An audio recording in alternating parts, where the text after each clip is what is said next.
greet you in the name of the one triune God, the one who creates and redeems and sustains us.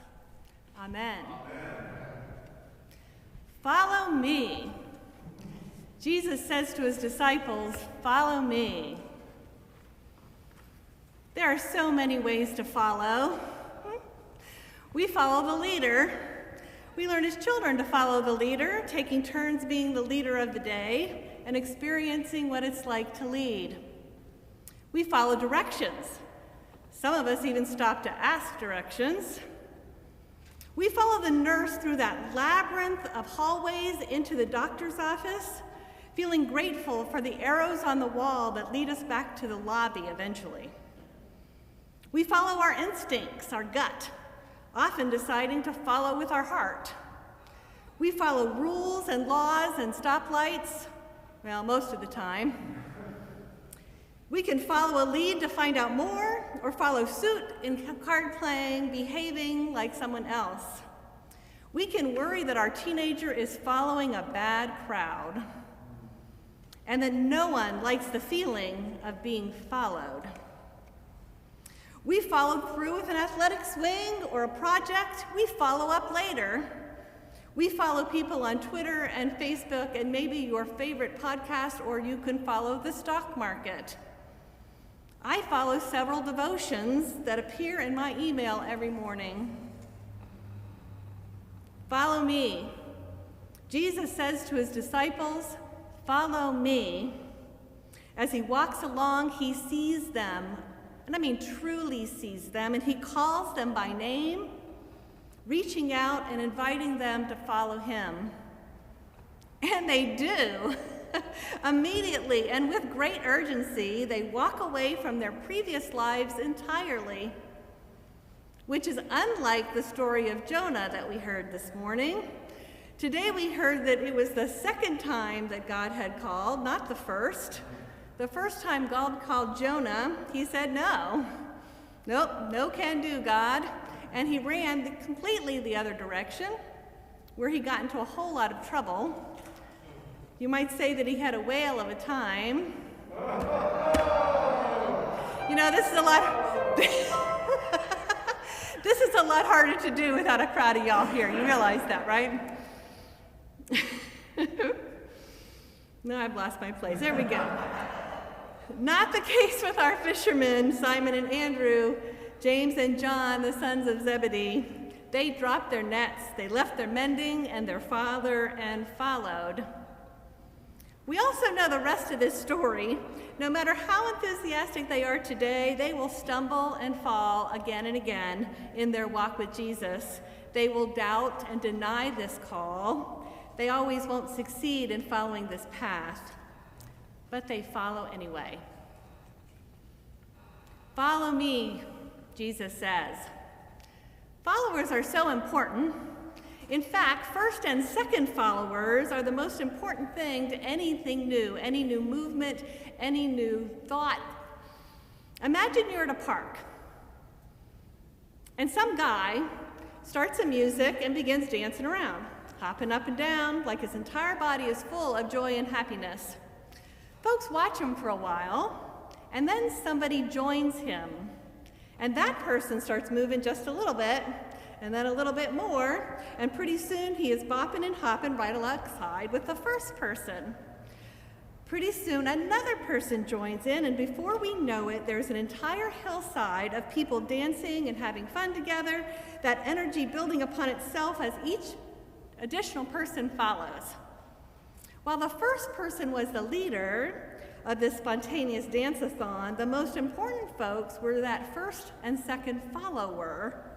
They validated the leader, they made it real. Without them, there would have just been some random weirdo dancing in the park.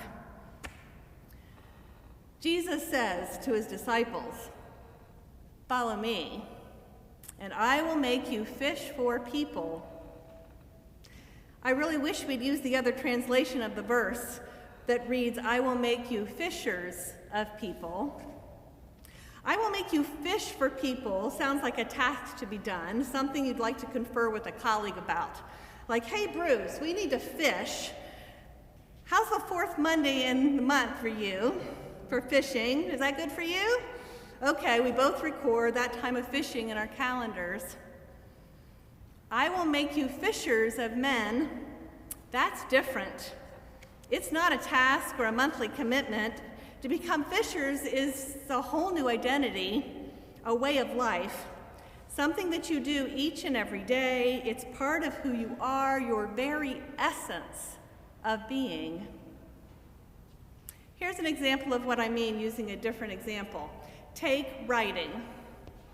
We've all been made to write something, an essay for school, a thank you note to Aunt Susie, I will not talk in class 100 times on the board. These days I write things down so I don't forget them. Grocery lists, to-do lists, my goals for the week, for the season. But if you are a writer, or if you're wanting to become a writer, you need to write every single day. Writing needs to become a part of who you are. Did I write today? If the answer is yes, then you're a writer. You may even know how many words you've written. Stephen King, that writer of thrillers, is said to get up every morning and write 2,500 words, and then he can quit and do something else for the remainder of the day. Sometimes this takes him just a few hours, which as a writer myself I find astounding, and sometimes it takes him all day. When Stephen King talks about writing, he actually tells a following story about James Joyce, the Irish novelist and poet. It goes like this. A friend came to visit James Joyce one day and found the great man sprawled across his writing desk in despair. James, what's wrong? The friend asked. Is it the work? Joyce indicated assent without even raising his head to look at his friend. Of course it was the work, isn't it always? How many words did you get today? The friend pursued.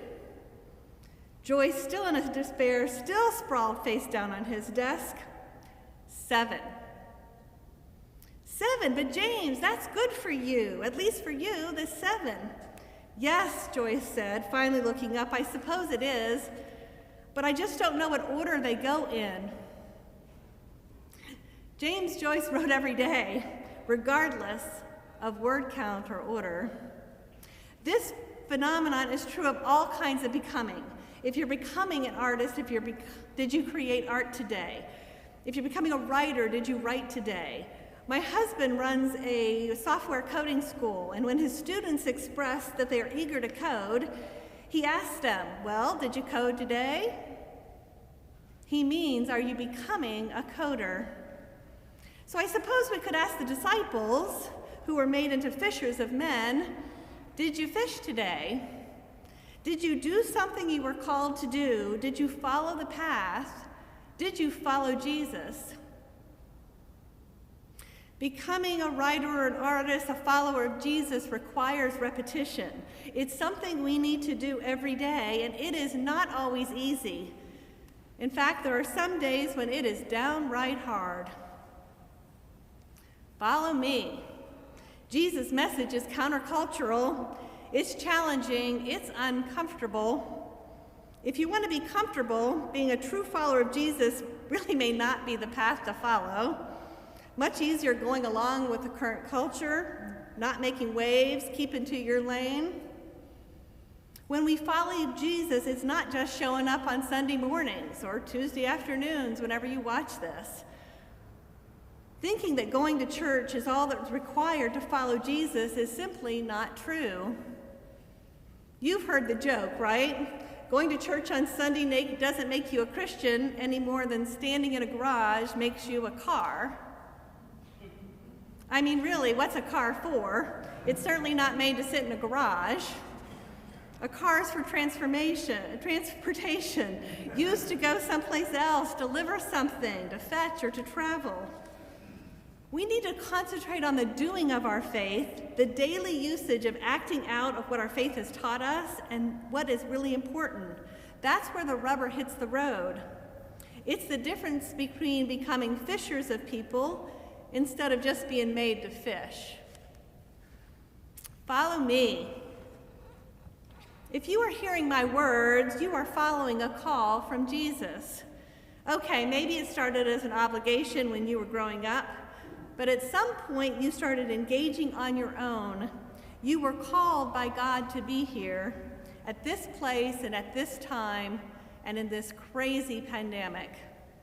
You may be just starting to seek a more spiritual life and the grounding that it provides, or you've been worshiping in an organized way forever. In the Equippers Hour, which if you are new to St. David's is one of the ways we learn by exploring our faith together, in the Equippers Hour, we've been exploring how God has called us to ministry.